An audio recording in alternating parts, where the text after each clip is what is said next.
Hey guys, Kiko here for another Q&A. I love doing this, so keep sending questions. I will do my best to answer them. So this one from Never Seen You, now this. So, do you think it's possible to learn and reach a high level of playing without knowing theory? I love to play, but learning theory makes me want to do something else. So yeah, don't worry about theory. The most important thing is to play, to make music, and if theory is taking you away from music, that's bad. So forget about theory. If you're here watching this channel, I believe that you like rock and you like metal. So I would bet that 99% of your heroes don't know theory. So don't worry about it, because your heroes, the great metal artists, the great rock artists, they don't know about theory, and they compose, masterpieces, right? So don't worry about that. Maybe throughout the years, after you're playing the songs you like, you're writing songs and stuff like that, maybe you start looking at theory in a different way, and you might like it. I love theory. I like all the names. I like understanding things from different perspectives. So, but I know you can do it. You can do everything without knowing theory. So don't worry about this. Next one here from Christian. Conquer or Die is kind of like combination of D and Eruption, in my opinion. Oh, that's cool. I like that. Thanks a lot. Yeah, D, yeah, Eruption. Yeah, perfect. This one from Joseph Miro. What a beautiful name, huh? So I have a question for you, Q&A, about one of the things you said in the previous chapter. You say that Dave's way of composing and yours are different. Could you give us more details? So, about like the both ways, right? My way is like, if I do something that I like, let's say a riff, so I play a riff and I like that, I would be like playing that riff and trying to see if that riff takes me to another place, takes me to a second riff, takes me to a melody, takes me to an intro, chorus, solo part, or whatever. I would improvise on top of that riff other ideas and see where that original idea takes me. Dave is more like, he writes a riff that he thinks is cool, and then he saves the riff, and that's it. And then he goes and then start another riff from zero, and then, okay, that's good. So put that with the other one, and then keep saving good riffs, and then it's really riff based. As you can imagine, Megadeth is really based. The songwriting is really based on the riffs first, and then at some point, once you have a lot of riffs, like maybe hundreds of riffs, you try to put them together. So like, oh, this riff goes well with the other one. Riff number 2 goes well with the riff number 35. Riff number 14 goes well with the 68 and then with the 79.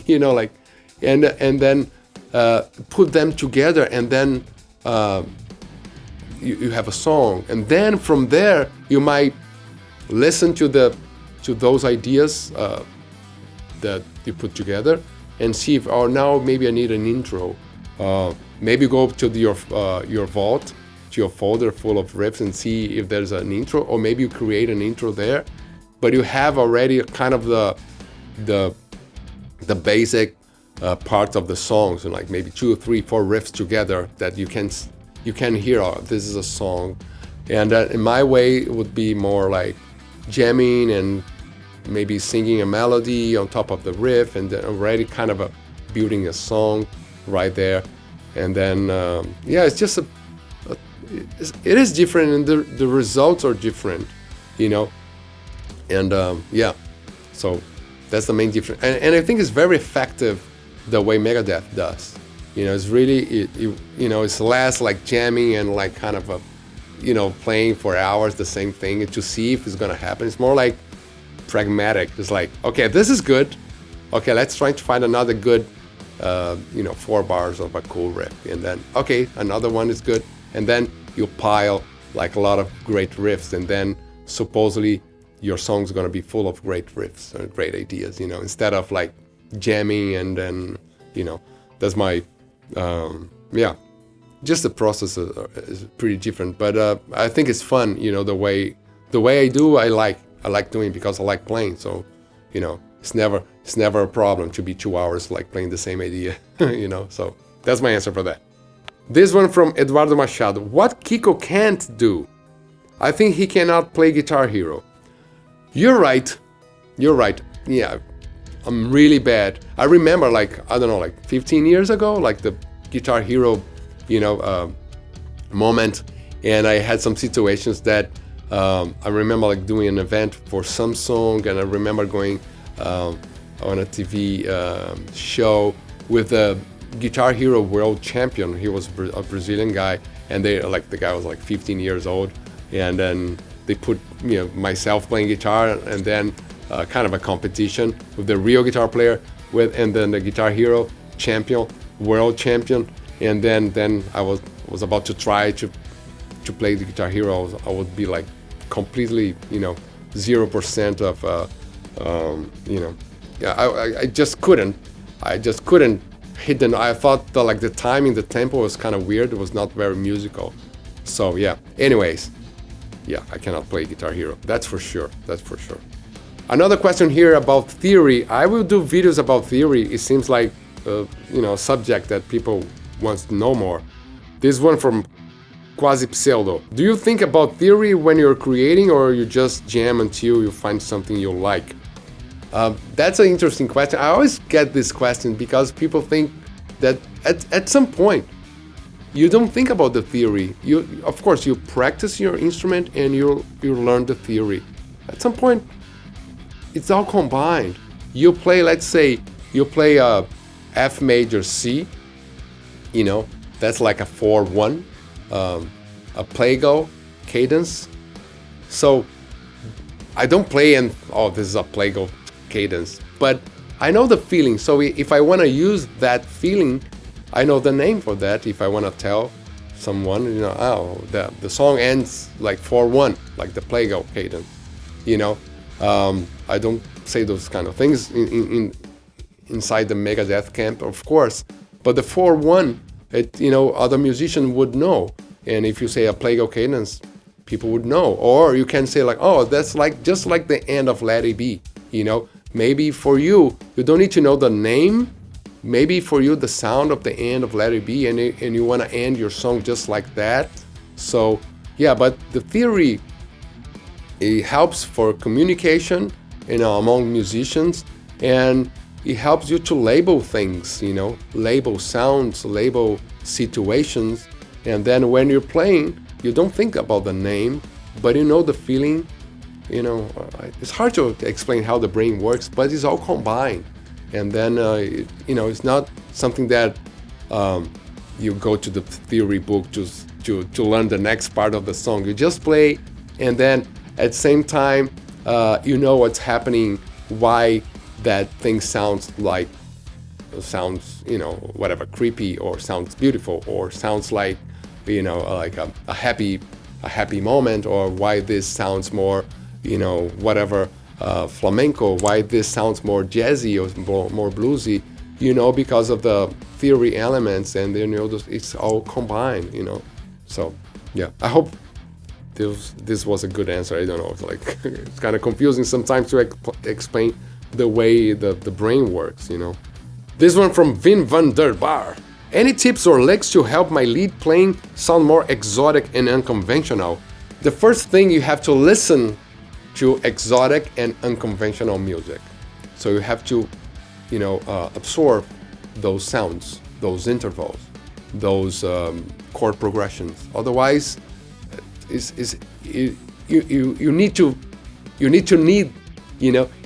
have to have this feeling that I need that weird sound. I want to discover how to play that thing that I normally listen to, So it's more like is a necessity, you aim that. So you have to listen to music that brings those sounds to you. And then you can start with very simple things, you can start just like deviating from the scale you're playing. So let's say you're playing A minor and then you're playing the A minor pentatonic. You can just deviate and playing A flat or B flat, and just deviate a bit and back to the, to the center, to the A minor. That would be a way. You can get like a unconventional situation would be like a triad from the tritone. So you're playing A minor and you just run a E flat major triad, and then it's gonna be, wow, that's interesting. Then you go back to the A minor. So you can, it's simple. You can play like a C sharp major triad over A minor, and then go back to the A minor. So this will cause some friction, some unconventional sounds, right? Intervals, and then you're back to the back to the A minor. So you can experiment just deviating half step. You can play over A minor. You can play a flat major triad and see what happens. And then it's like it's gonna be off, wrong, but then you go back, and then you understand how to make this as, how to phrase those things, and then slowly you can learn the theory behind those. Why I'm saying those things to you. What would be the name of a chord, A minor with the notes of E flat, triad. So you can learn the names, but it's more like the attitude of trying different things and weird places, because if you play A minor and then you play a C major triad, that's gonna be, conventional, right? Gonna be like inside the box. So you have to try it like the C sharp major, the E flat, then maybe the F minor, and then see what happens, And there are names for that. There's theory behind those chords and stuff like that. But the chromatic medians, for instance. But you don't need to know that. You just have to experiment those things. Cool. Another one here from Mako. What's your best tip or advice for a 51-year-old beginner guitar player? All right, so if you're a beginner and you're 51, I believe you might have a family or kids, or have a job, and then you have to work, hard to pay your bills and stuff like that, right? And I don't believe your parents are paying your bills now. So the main thing for you is not a specific exercise. It's not, a specific song. It's just try to show up every day, 10 minutes, 15 minutes every day, and see if you're evolving, if you're learning every day something. That's the only thing I'm asking you. So, because I know when you're older and you try something new, it's gonna be hard in the beginning. When you're 10 years old, it's hard as well, but you have the time, maybe your parents or the teacher is there, so you have to do it, and you feel like, okay, I have to do it. So, and you have the time, so you do it, and then you go through those first months of developing a new skill.